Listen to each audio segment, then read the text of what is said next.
Bismillahirrahmanirrahim. Assalamualaikum warahmatullahi wabarakatuh.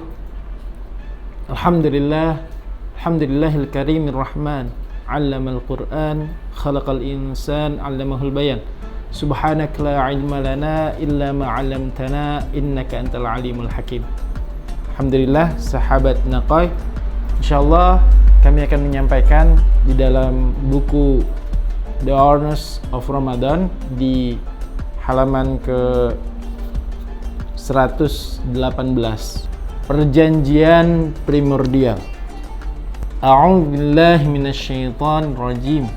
Wa idh akhadha rabbuka min bani adama min zuhurihim dzurriyyatahum wa ashhadahum ala anfusihim alastu birabbikum qalu bala shahidna an taqulu yawmal qiyamati inna kunna an hadza ghafilin. Sadaqallahul adzim.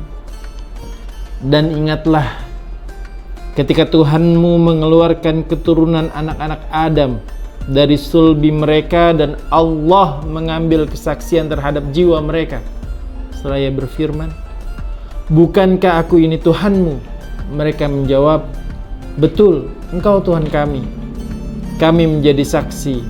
Kami lakukan yang demikian itu agar di hari kiamat kamu tidak mengatakan, sesungguhnya kami Bani Adam adalah orang-orang yang lengah terhadap ini, terhadap keesaan Allah. Quran Surat Al-A'raf ayat 172. Suatu hari di Jakarta ada sebuah rumah terbakar. Namun di dalamnya ada 3 orang yang terjebak. 1 orang kakek dan 2 orang pemuda. Ternyata di antara 2 pemuda tersebut ada salah satunya yang tertidur sangat pulas. Ketika api semakin mendekati mereka, pemuda yang sudah bangun berusaha menolong sahabatnya. Ia angkat badan temannya. Ia coba keluarkan lewat jendela, namun gagal. Badannya terlalu besar.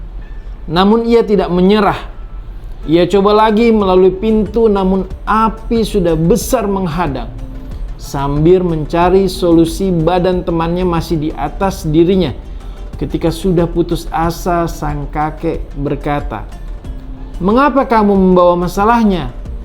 Tugas kamu sederhana sekali. Bukan dengan cara menggendongnya, tapi bangunkan dia. Ia pasti bisa keluar dengan sendirinya.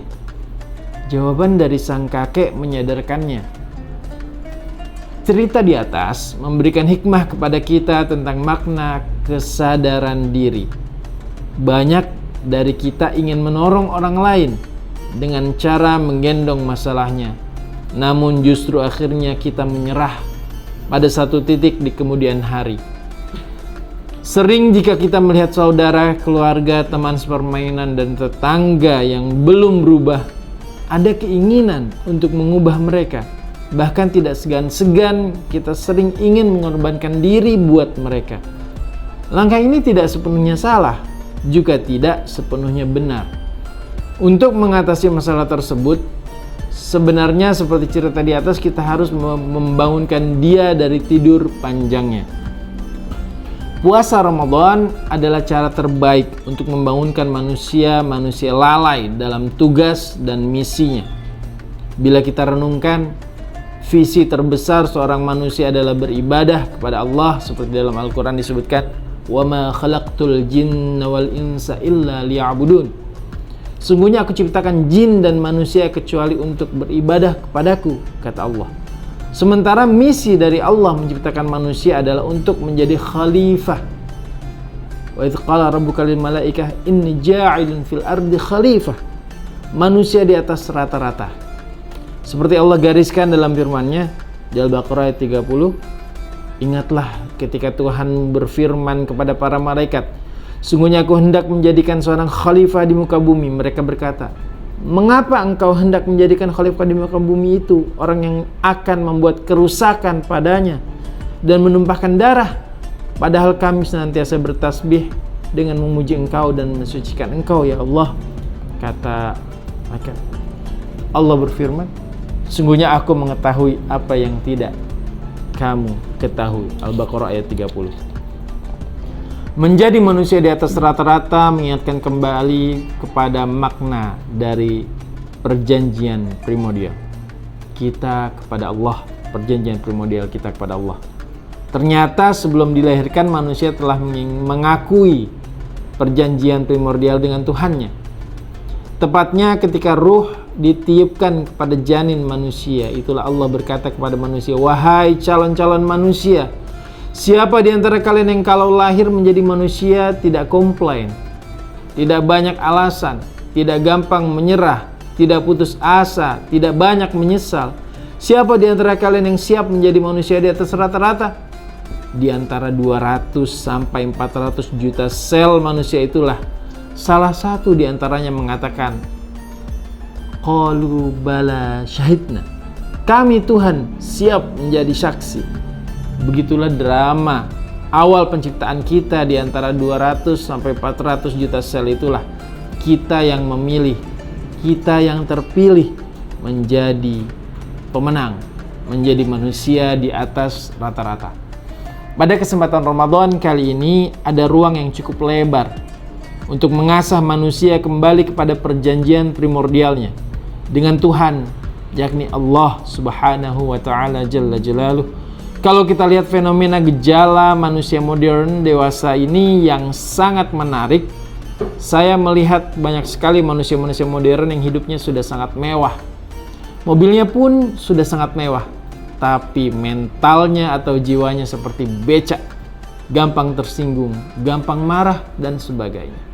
Ada juga orang yang mungkin makanannya sudah makanan yang siap saji, tapi mentalnya masih mental oncom.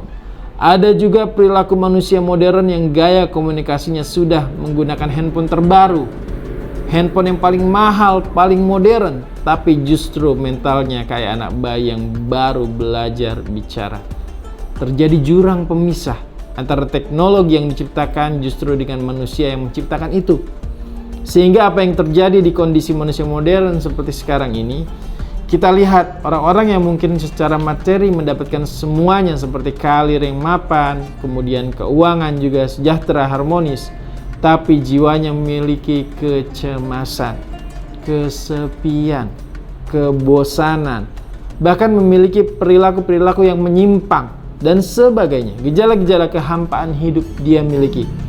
Ternyata gejala manusia modern bukan hanya wilayah fisik semata, namun lebih didominasi oleh pikiran dan hati kita, qalb. Hati itu sendiri berasal dari bahasa Arab yang berarti qallaba yuqallibu, bolak-balik. Tenang, tentang hati yang bolak-balik dikokohkan oleh sebuah hadis.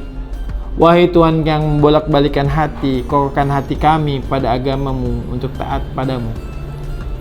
Ya muqallibal qulub, tsabbit qulubana ala dinik wa ala ta'atik. Sebagai subsistem yang sangat penting, sebagai alat untuk memahami realitas, mempertimbangkan nilai-nilai dan menjawab apa yang akal tidak bisa lakukan, hati, qalb, terkandung banyak muatan yang bertolak belakang seperti yang disampaikan dalam buku Jiwa dalam Al-Quran karya Ahmad Mubarak, antara lain yang pertama Ghalidhul Qalb, Al-Imran ayat 159, keras dan keras hati. Kemudian yang kedua, hati yang bersih, qalbun salim, Asy-Syu'ara ayat 89. Kemudian yakhtim ala qalbik, Asy-Syura, hati yang terkunci mati. Kemudian yang keempat, hati yang bertaubat, surat Qaf ayat 33, qalbun munib, hati yang berdosa, Al-Baqarah 283, athimun qalbuh. Yang keenam, hati yang tenang, An-Nahl, wa qalbuhu mutmain. Yang ketujuh, cinta dan kasih sayang, Al-Hadid ayat 27, qulubil ladzi taba'ahum ra'fah wa rahmah. Yang kedelapan, kedengkian, Al-Hasyr ayat 10, wala taj'al fi qulubina ghil. Yang terakhir, ke-9, keraguan, at-taubah, wartabat qulubuhum. Dan masih banyak lagi yang semuanya menunjukkan bahwa hati, qalb, memang memiliki karakteristik tidak konsisten, inkonsistensi hati. Kalau kita lihat fisik, badan membutuhkan makanan bergizi dan halal, serta beraktivitas. Pikiran makanannya adalah berpikir positif sehingga melahirkan karya. Sementara hati makanannya adalah cinta. Seperti seorang pujangga bersyair, hati bagaikan taman indah, keindahannya karena ada bunga di dalamnya. Mari kita coba bayangkan, seandainya hati ini tanpa cinta, maka bagai taman tidak indah tanpa bunga tentunya. Di bulan puasa ini, kehampaan hidup kita pelan-pelan kita buang dan kita ubah dengan hidup yang penuh makna. Kembali lagi menemukan perjanjian primordial kita. Seperti yang saya sampaikan di muka, qalu bala syahidna. Kita semua menjadi saksi bahwa Allah adalah Tuhan kita sebelum kita dilahirkan. Orang-orang yang memiliki kehampaan hidup adalah mereka yang melupakan. Mereka lupa tentang perjanjian primordialnya. Salah satu hadis Nabi berbunyi, barang siapa yang berpuasa Ramadan dengan iman dan mengharapkan pahala dari Allah, niscaya dosa-dosanya yang telah lalu akan diampuni.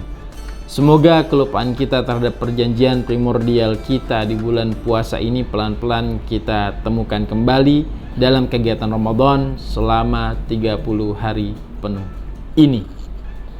Wallahu muwaffiq ila aqwamit thoriq. Wabillahi taufiq wal hidayah.